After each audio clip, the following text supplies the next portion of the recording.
السلام علیکم ورحمۃ اللہ وبرکاتہ۔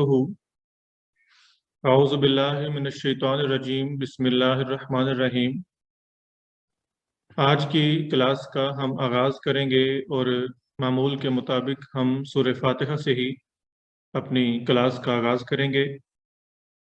خاکسار اس سے پہلے کہ ہم اگلا سبق پہ جائیں، سورہ فاتحہ کو خاکسار دہرائے گا، پڑھے گا، اور درخواست ہے آپ سے کہ اسے میرے ساتھ دہرائیے۔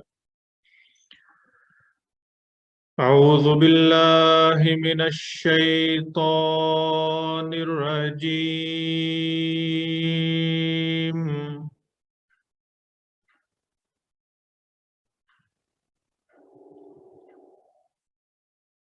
بسم اللہ الرحمن الرحیم۔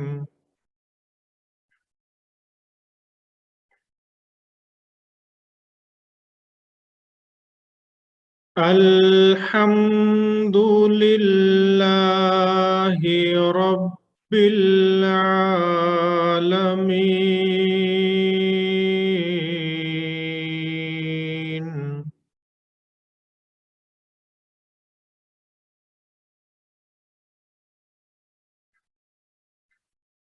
الرحمن الرحیم،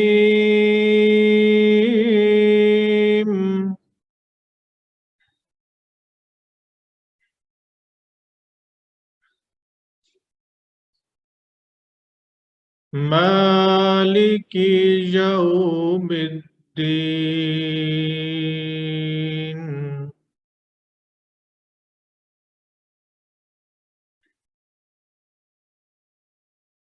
ایاک نعبد وإیاک نستعین،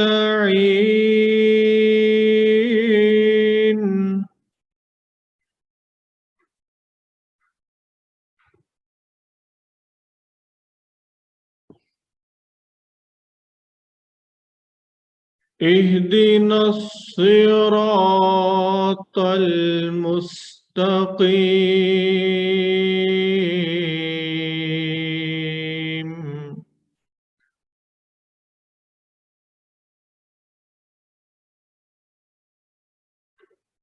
صراط الذین انعمت علیہم،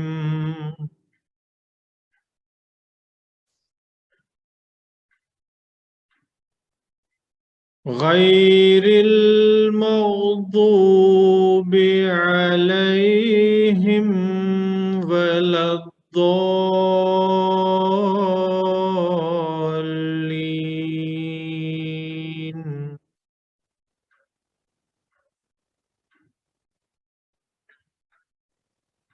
آج کی اس کلاس میں سورہ فاتحہ کی تلاوت کے ساتھ ہم اس کی کچھ آیات کی مختصر تشریح بھی پڑھیں گے۔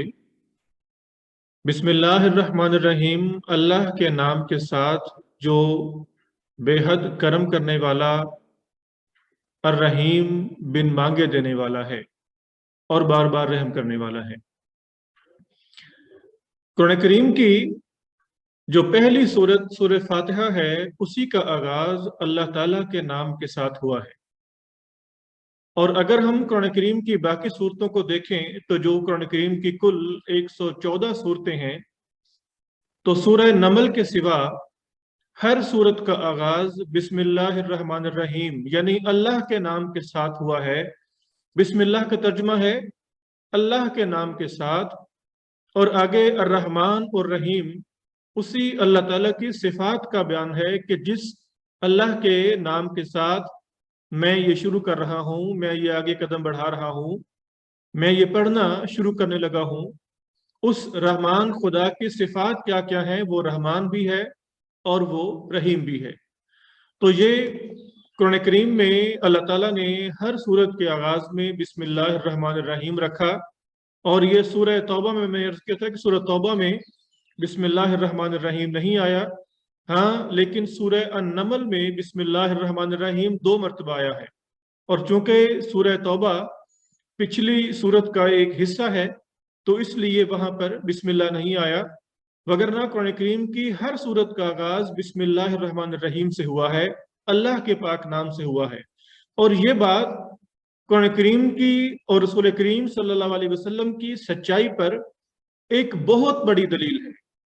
وہ دلیل اس طرح کہ بائبل میں حضرت عیسیٰ علیہ السلام نے اور اس سے پہلے حضرت موسیٰ علیہ السلام نے یہ باقاعدہ پیشگوئی فرمائی تھی کہ جو آئندہ آنے والا نبی ہوگا، جو اللہ تعالیٰ کا مظہر ہوگا، جو کہ اللہ تعالیٰ کے پیغام کو دنیا میں پھیلائے گا، جس کی نہایت عظیم الشان شان بیان کی گئی ہے کہ وہ شرعی نبی ہوگا موسیٰ علیہ السلام کی طرح، تو اس کے متعلق بائبل میں تصنیف ہے کہ وہ اللہ تعالیٰ کے نام کے ساتھ تمام باتیں بیان کرے گا، یعنی وہ تمام باتیں اللہ تعالیٰ کے نام کے ساتھ بیان کرے گا۔ اور اگر ہم دیکھیں کہ بائبل کے جو دو عہد نامے ہیں، عہد نامہ قدیم اور عہد نامہ جدید، یعنی اولڈ ٹیسٹامنٹ، الٹس ٹیسٹامنٹ اور نوئز ٹیسٹامنٹ، ان دونوں میں کسی جگہ بھی اس بات کا اظہار نہیں کیا گیا کہ ہم اللہ تعالیٰ کے نام کے ساتھ اس اپنی مقدس شرعی کتاب کو آغاز کرتے ہیں۔ یہ اس پیشگوئی کے جو کہ میں نے بتایا کہ عہد نامہ جدید میں اور عہد نامہ قدیم میں موسیٰ علیہ السلام اور عیسیٰ علیہ السلام دونوں کی پیشگوئی ہے۔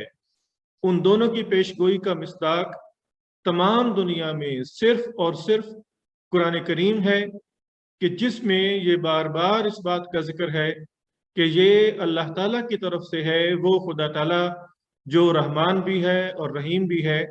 تو یہ بار بار 114 بار گویا ذکر کرنا، 114 بار اس بات کا اعلان کرنا ہے کہ یہ قرآن کریم سچی ہے۔ اس قرآن کریم کو جس رسول کریم صلی اللہ علیہ وسلم نے دنیا میں پیش فرمایا وہ بھی سچے تھے، سچے ہیں، اور یہ قرآن کریم جس کی طرف سے ہونے کا دعویٰ کرتی ہے، یعنی اللہ کی طرف سے، اس کا واقعی اس اللہ سے تعلق ہے۔ اور یہ قرآن کریم پہلے نبیوں کی کتابوں کو، ان کی پیشگوئیوں کو دنیا میں پوری کرنے والی ہے۔ تو سورہ فاتحہ کی تفسیر میں آج کے لیے اتنا ہی، باقی انشاءاللہ العزیز ہم اگلی کلاس میں کچھ پڑھیں گے۔ اور ابھی ہم اپنی آج کی کلاس کا اگلا حصہ ہم اس کی طرف چلتے ہیں۔ جزاکم اللہ۔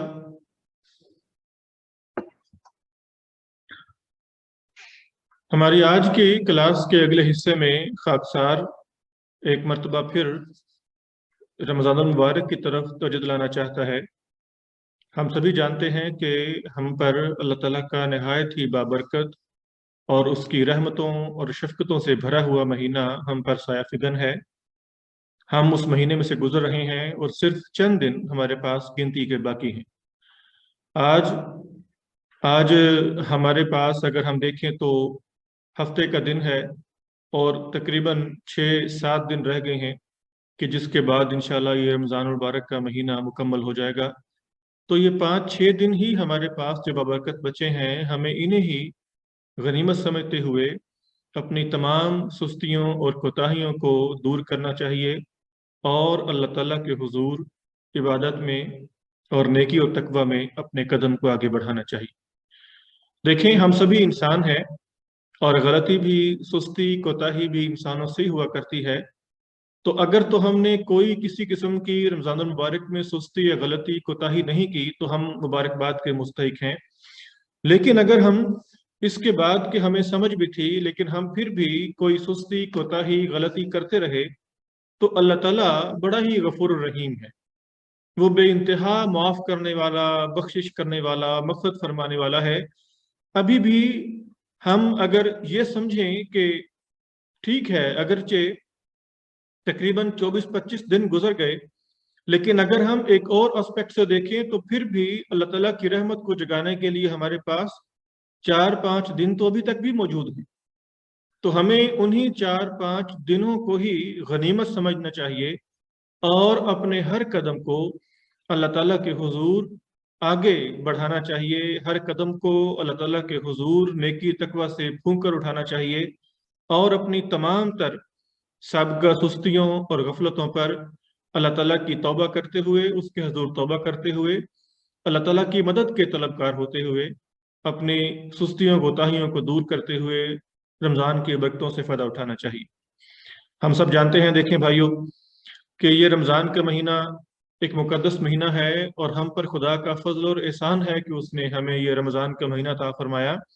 وگرنہ آپ اپنے ارد گرد غور کر کے دیکھیں تو ہر ایک شخص ایسے کچھ نہ کچھ لوگوں کو جانتا ہوگا، چند لوگوں کو جانتا ہوگا کہ جو پچھلے رمضان میں تو یہاں دنیا میں موجود تھے، لیکن اس رمضان میں دنیا میں موجود نہیں ہے، وہ اپنے مولا کے پاس، خدا کے پاس حاضر ہو چکے ہیں۔ تو کیا پتا کہ خدا کے پاس حاضری کا بلاوا اگلے رمضان سے پہلے پہلے ہمارا بھی آ جائے۔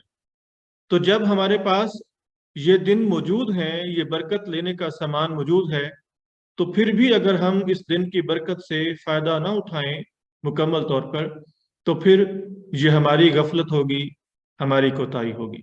تو درخواست یہ ہے کہ ہم سب کو اپنی سستیوں، اپنی غفلتوں کو دور کرتے ہوئے اس رمضان کی اور خاص طور پر اس آخری عشرے کی برکات سے مکمل طور پر فائدہ اٹھانے کے لیے کوشش کرنی چاہیے۔ اور ایک اور اہم بات یہ کہ اس رمضان المبارک میں رسول کریم صلی اللہ علیہ وسلم نے رمضان المبارک میں جہاں بہت سی باتیں ہمیں اسوہ حسنہ کے طور پر عطا فرمائی ہیں، وہاں ایک بات رسول کریم صلی اللہ علیہ وسلم نے تمام مسلمانوں کے لیے بطور واجب فرمائی ہے، جو فطرانے کی ادائیگی ہے۔ فطرانہ آن صلی اللہ علیہ وسلم نے جو اس زمانے میں جو ایک قیمت مقرر کی، اس زمانے میں تو جو غلے کو یعنی گندم وغیرہ کو ماپنے کا پیمانہ ہی ہوا کرتا تھا۔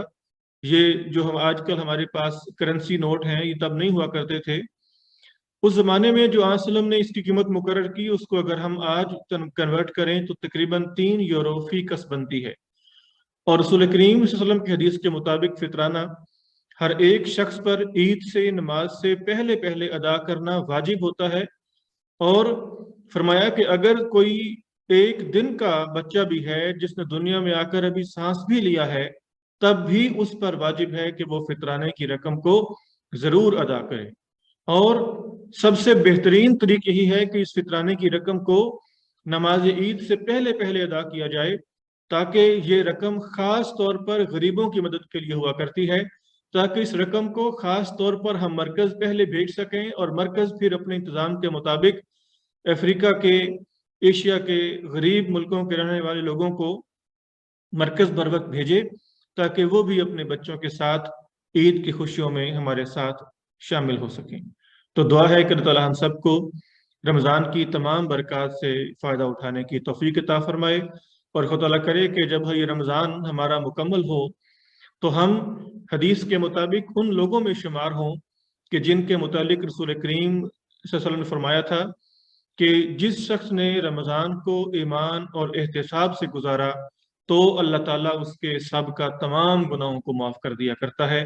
تو دعا ہے کہ اللہ تعالیٰ ہمارے سب کا تمام تر گناہوں کو معاف فرما دے، اور ہمیں یوں نیک اور پاک کر دے کہ جس طرح ہم جب دنیا میں پیدا ہوئے تھے اپنی ماں کے پیٹ سے تو ہم نیک اور پاک تھے، اور ہم پر کسی بھی قسم کی کوئی گناہ کا، گندگی کا کوئی ذرہ بھی موجود نہیں تھا۔